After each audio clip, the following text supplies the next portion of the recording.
Welcome to the STARS program, seniors taking active roles in society. And now, here's your host, ANITA FINLEY.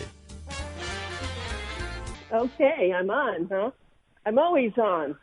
And I'm always on with such good people. And this morning, we have someone who really helps you a lot with insurance. I mean, you know, it's a lot of things now that we're home and we're worrying about what we're going to eat next or what we're going to do because we're so afraid of, we don't want to get the coronavirus and, oh my goodness. But I always love to talk to someone I've known for so many years.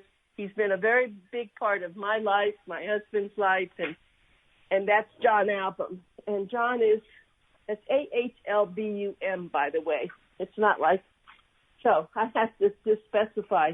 Jon Ahlbum, tell you what he does. He's actually has a company that he's been running for many years, and it's called the Ahlbum Insurance Group, and it's really talking about United American Insurance, and that's so important to so many of us. So good morning, Jon. I'm sorry it took it so long to get you to introduce yourself. So good morning, sir. Good morning, Anita. So here it is, 7:30 in the morning on a Saturday morning, and we're in I think we're on a different planet, Jon. It seems like it. Tell me how you're getting along. Tell me what's happening in your life with your personal, your business. This is a unique situation. We've been together a long time, but wow. Fortunately, in the insurance business, at least with the Medicare, we started doing electronic apps electronic applications probably about 7 or 8 years ago. And we had the capability of doing what you might call a virtual appointment, you know, between the phone and the computer and a screen share and stuff. So the agents are able to help people with what they need without having to go sit face to face with them.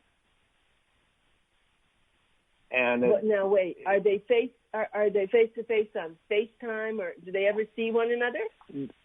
Well, they can see each other on a screen share.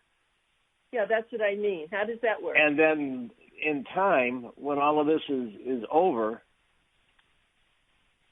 if it's over in time, they can deliver the policies to them in person. Or what I'm suggesting is we tell and what I tell every client I speak to, when this is over, I'll call you, and when it's convenient, I'll come by, and then you can put a face with a voice, you know, or a person with a voice. So it's safe, but it's filling the need that for our clients. So it's good. Mhm. I see. Yeah. So that's different. Well, that's your business side in a way. But how about your personal side? Tell us about what's going on for you. With working from home, the dogs are very, very happy to have both Don and I home all the time. Right. That's true. I go back and forth. The office is about a mile away from our house, and I go up every day and check the mail. And then we're going to reopen the office on Monday, just so that there's somebody physically there to answer the phone and you know, be able to help people as they need it. I bought some plastic sneeze guards to put on the desks and stuff. So, what kind of guards? I'm sorry. What are they? Sleeve guards? They're sneeze guards, I think they call them. Oh. The clear plexiglass screen, really. Oh, yes, I've seen that. Did you get a copy of the Boomer Times yet? Yes, it came yesterday. Okay, because I put a lot of the various masks on the cover, and I think that you're talking about it's like a plastic thing that goes down over your face. No, this is actually sits on the desk. Oh. And it's between you and someone else sitting there? Yes. Oh. Or somebody walking in the door and standing there. Oh. Okay. And so it just sits on there. It's like when you go to Publix and they have no, it's not the same. The separation from the cashier to the people coming in? Yeah, sort of. I mean, there's nothing, I haven't painted anything on the floor, but this way, if somebody comes in, they're not breathing right on the lady sitting at her desk. Uh-huh, good. You know, John, it's interesting that you should say this and do this because I'm being very, very careful. Actually, I don't even leave my house to go. It's rare. I may have driven down to my office in Boca just to pick up an important piece of mail that I didn't want to go through the actual mail. You know, it takes too long. I don't know if you're having that problem. I'm having a lot of problem with mail getting to me. So we're living a different life. In fact, one of my sons came yesterday. I've been talking to him. I haven't been seeing him. And so he can't, I'm in a condo and he can't come here. So we sat outside in the park, separated and just talking to each other or yelling at each other in a way.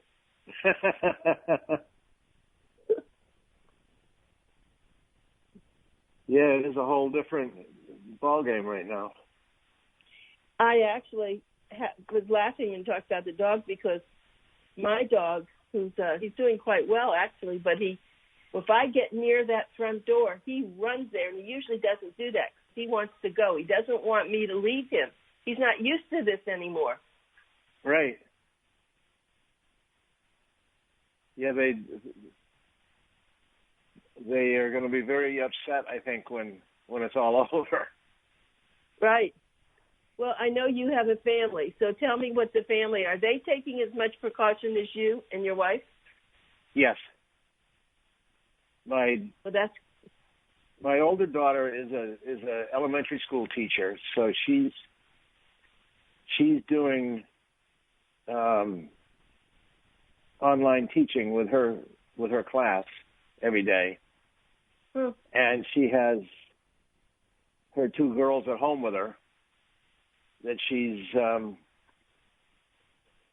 one of them is being homeschooled by her class, by her own class, but the younger one her teacher isn't doing homeschooling, and so Lindsay's got her class to take care of, plus Maddie to take care of.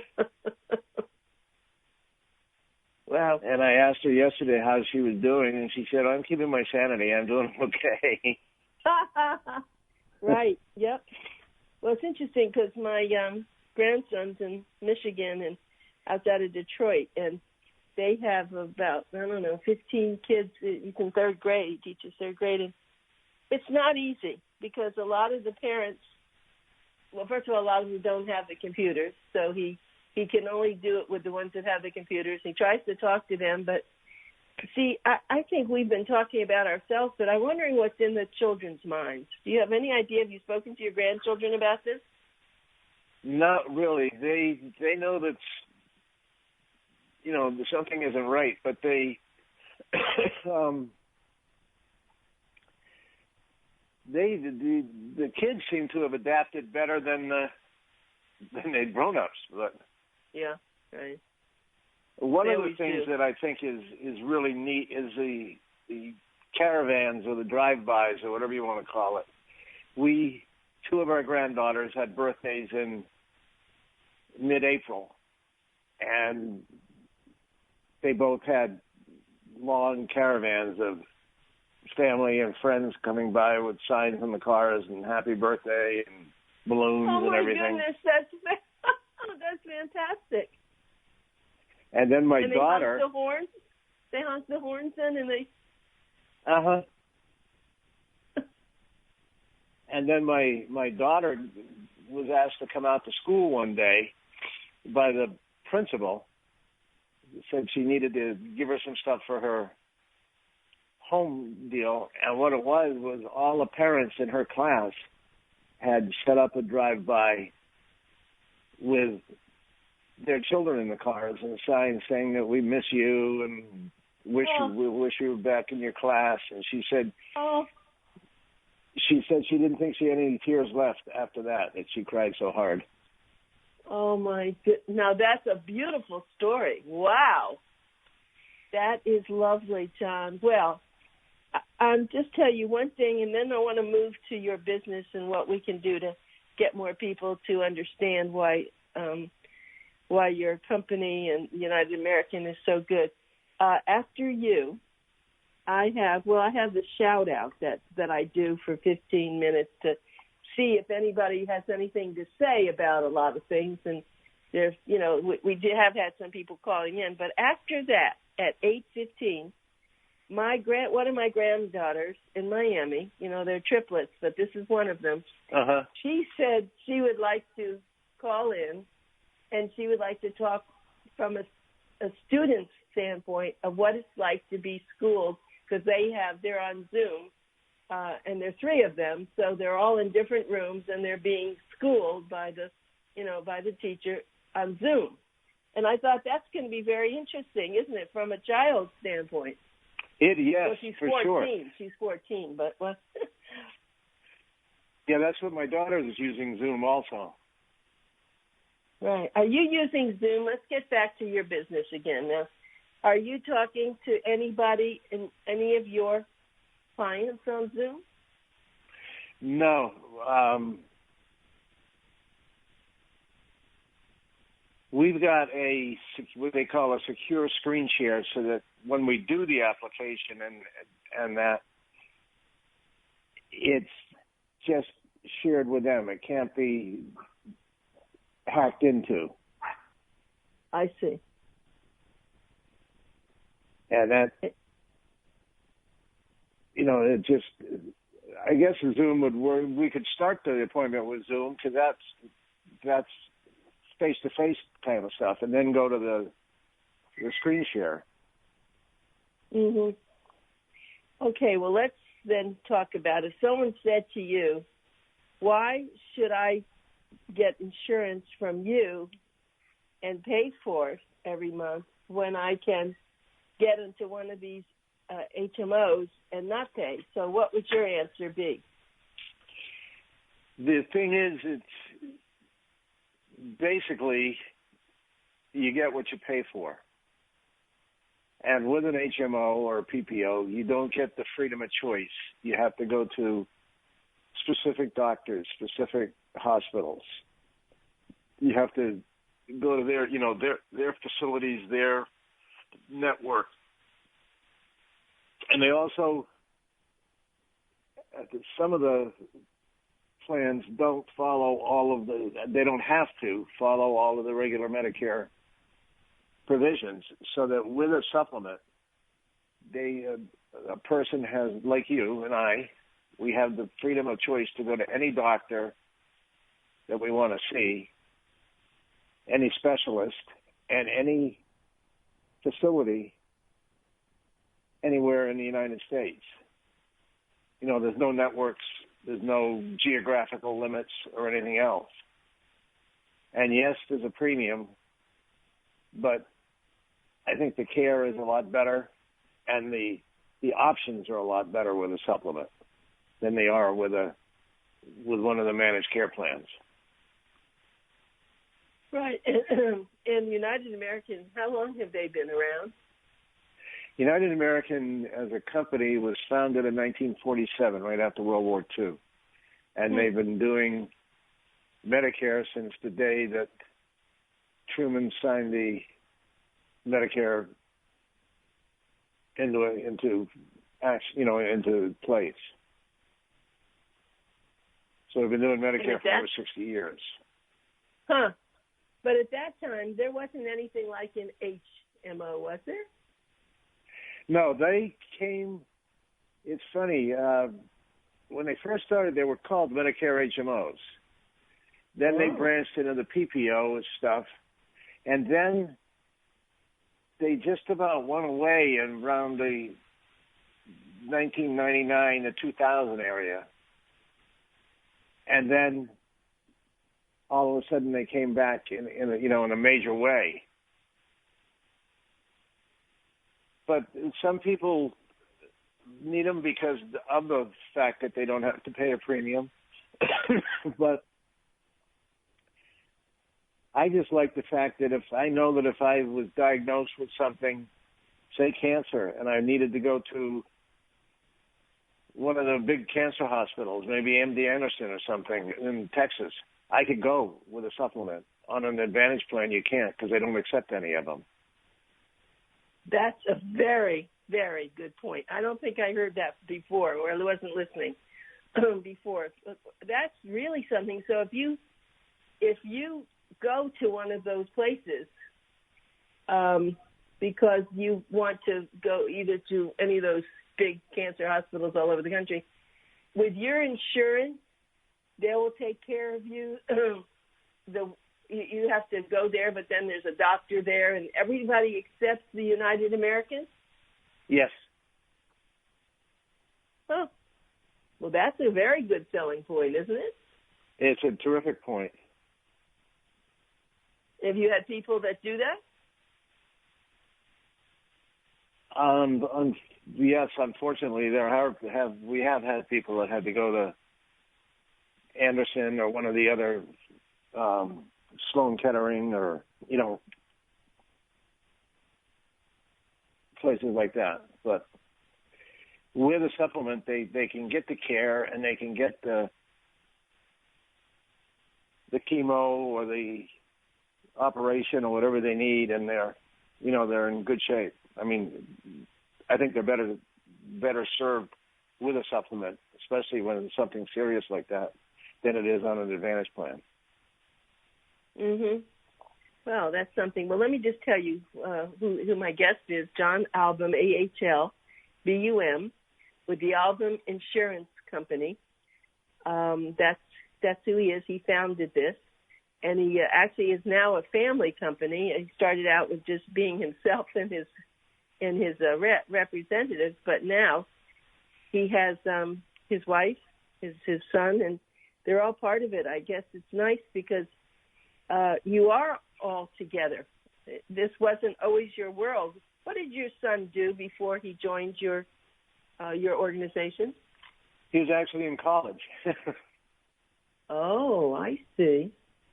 He went to UCF, and when he graduated, he had majored in finance. But when he thought, well, I'll just try the insurance business for a little while and get me by till I decide what I really want to do, and that turned out to be what he really wanted to do.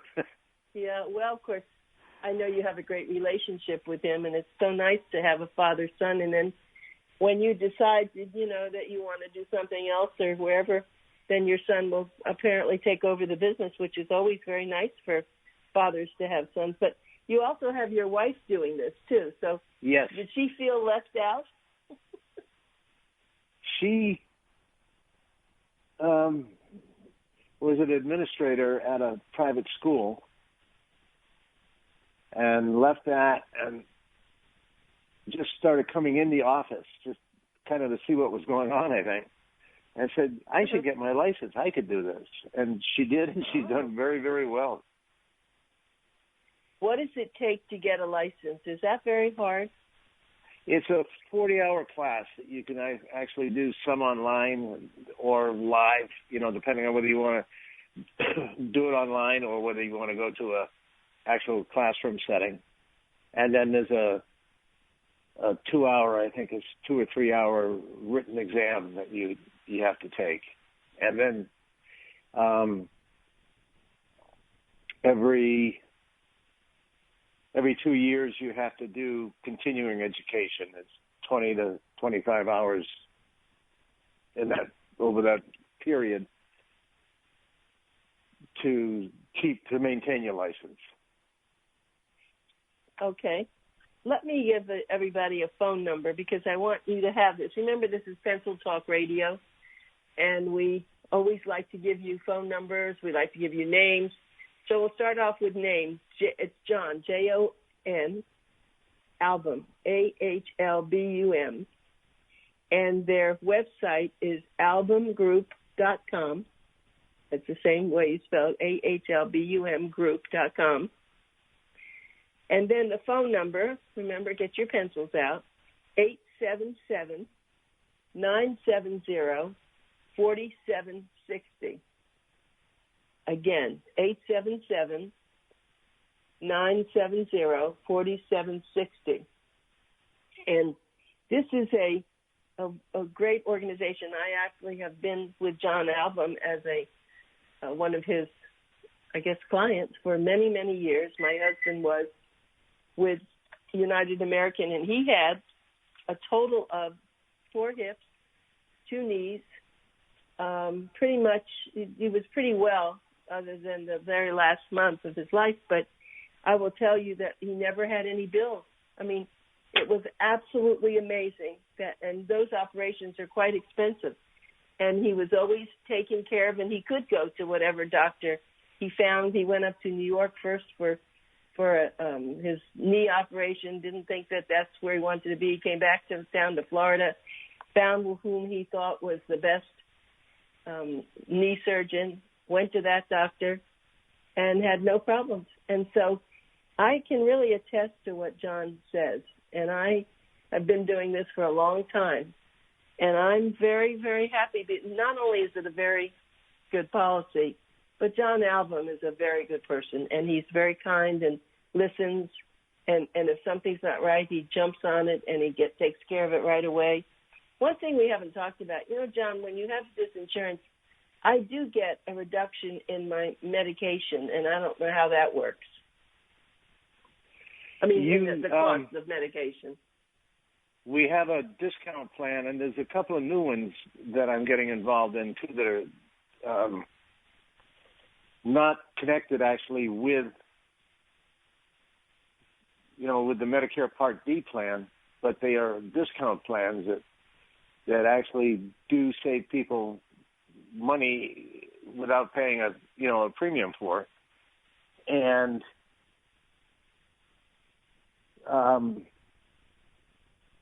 we also are doing a lot of business with a local discount pharmacy here. We're referring a lot of people to them, and they buy a lot from Canada and from Europe, and have it shipped. And in some of those cases, the prices are really, really lower than it would be, using a conventional prescription plan. Oh, that's a great idea. Now, will they deliver?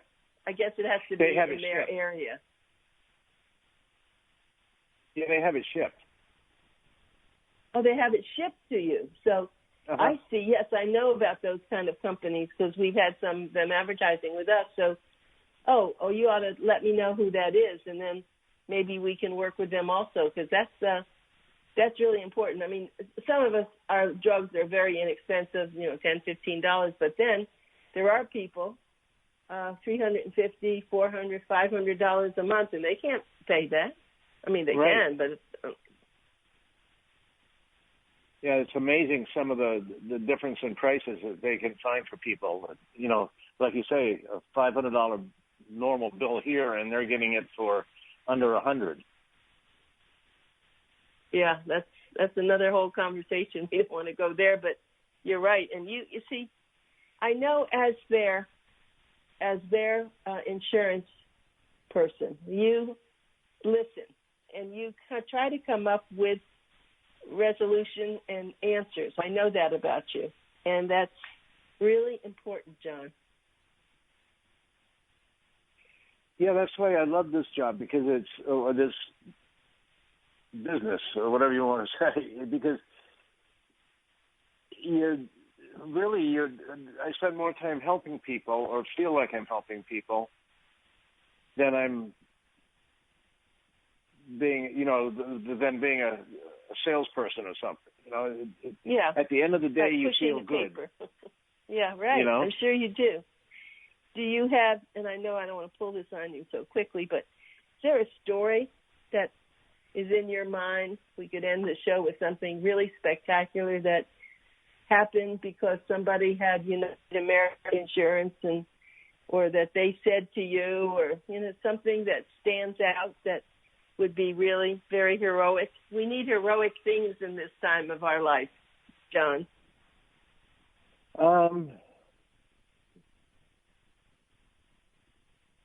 I'd have to think on that. I wasn't prepared. I know.